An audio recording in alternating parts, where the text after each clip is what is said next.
Manang Milky muna lakay. Si Milky muna. Mga makikita nga problema ngayong balik eskwela 2025. Actually lakay, ang isa sa mga ilan sa mga binabanggit na parang problema pa rin daw sabi ng Alliance of Concerned Teachers lakay, yung kulang na classroom pa rin. Yun talaga yung concern nila na baka magsiksikan pa rin yung mga estudyante. Pero dapat daw Buti na lang, buhay pa yung mga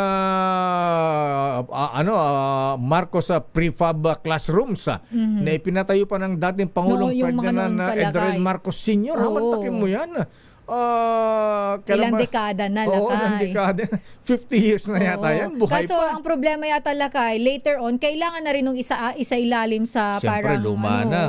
para ma-check din yung kung matibay pa rin ba yung mga building. Ayan, kasi noon nung panahon ni Apo Marcos walang commissioner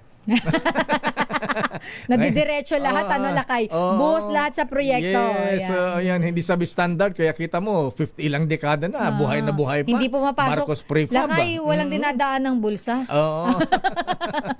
Again, dami ng commissioner. Ayan, ay, Diyos ko. Pero ito, dapat daw yan matugunan sa pagbubukas ng 28th Congress. Detalye balita mo, RH12, Milky Rigunan. Manang Milky. Sister El at Lakay, bibisita ang grupo ni na House Deputy Minority Leader Franz Castro sa iba't ibang mga paaralan sa Metro Manila sa pagbubukas ngayon ng klase. Bahagi ito ng Balik Eskwela Initiative kung saan kukonsultahin ng mga school administrator, faculty at staff tungkol sa mga isyong kinaharap ng mga pampublikong paaralan. Gusto rin maimbisigahan na Castro ang matagal ng problema gaya ng pagsisiksika ng mga estudyante, kakulangan sa mga classroom, shifting sa class schedule at implementasyon ng blended learning. Ilan sa mga dadalawin ng ACT Teachers Party List ay ang Batasan Hills National High School at ang Melencio Elementary School. Targeting puntahan ng Caloocan Central Elementary School at ang Francisco High School sa Quezon City na naapektuhan ng sunog kahapon.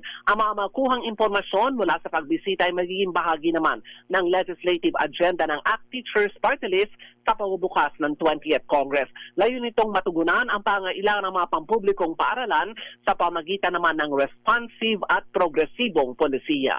Ako si Milky Rigunan, nagulat para sa DCRH, una sa Pilipinas, una sa Pilipino. Daming bayan. Maraming salamat, Manang Milky Rigunan.